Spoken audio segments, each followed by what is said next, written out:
Kimari. All right, the university's workers' union news briefing is currently underway. As we know, there's a strike that's still on. Let's cross over and listen into those deliberations.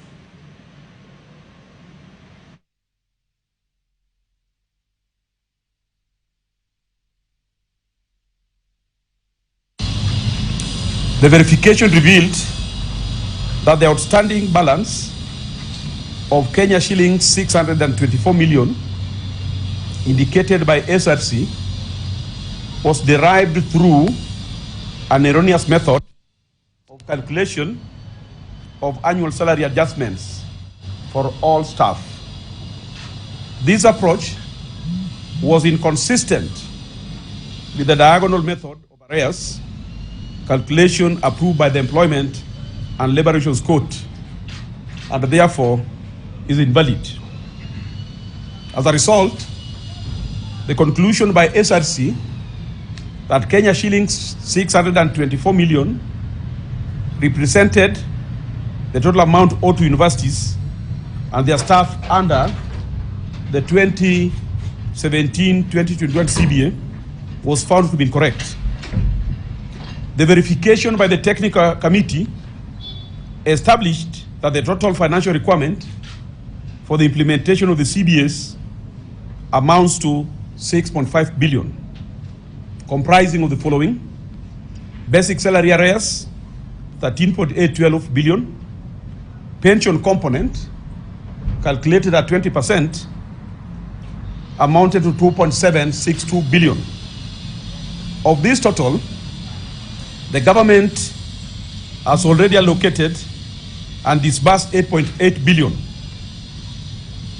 And we discovered during the audit that 200 million the government released to universities, and the university never disclosed to the unions that they had received 200 million. It was released in form of capitation. Therefore, the technical committee found that 7.7 billion has not been paid. If you add 7.7 billion plus 200 million which universities had received earlier, then our figure comes to 7.9 billion.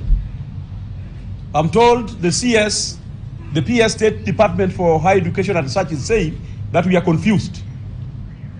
We want to remind him that that Owasu can never be confused. Owasu knows the figure. They release the money to universities without informing us. And the money that was released in form of capitation never reached our members. It is not our business to negotiate for capitation for universities. Neither is it our business to negotiate for sustenance of CBAs once we have signed and registered them. The business of sustaining CBAs is a function of IPCCF and the government. As we were in Machakos yesterday, we realized that now VCs are claiming that they sustained the CBA. Who negotiated money for sustenance of a CBA? Where is it? In the agreement? They can go and tell that to the banks, not to us. The verification further confirmed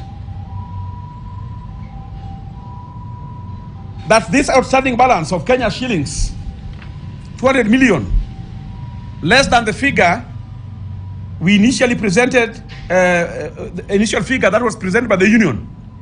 The difference arose from the confirmation. They confirmed to us that 200 million had already been disbursed to universities, but not paid to staff as basic salary.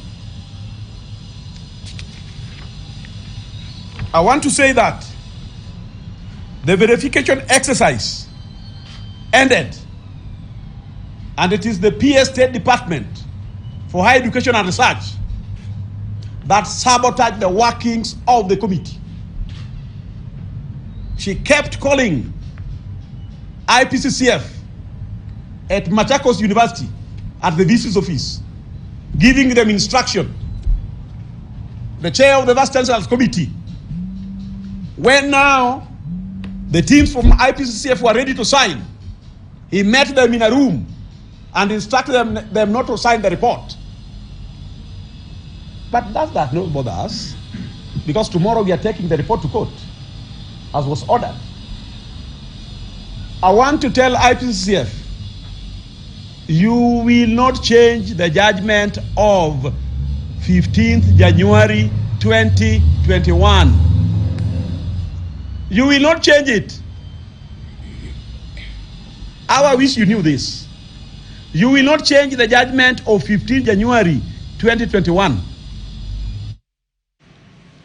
Obviously, that's a developing story, and it will be interesting to see what happens as the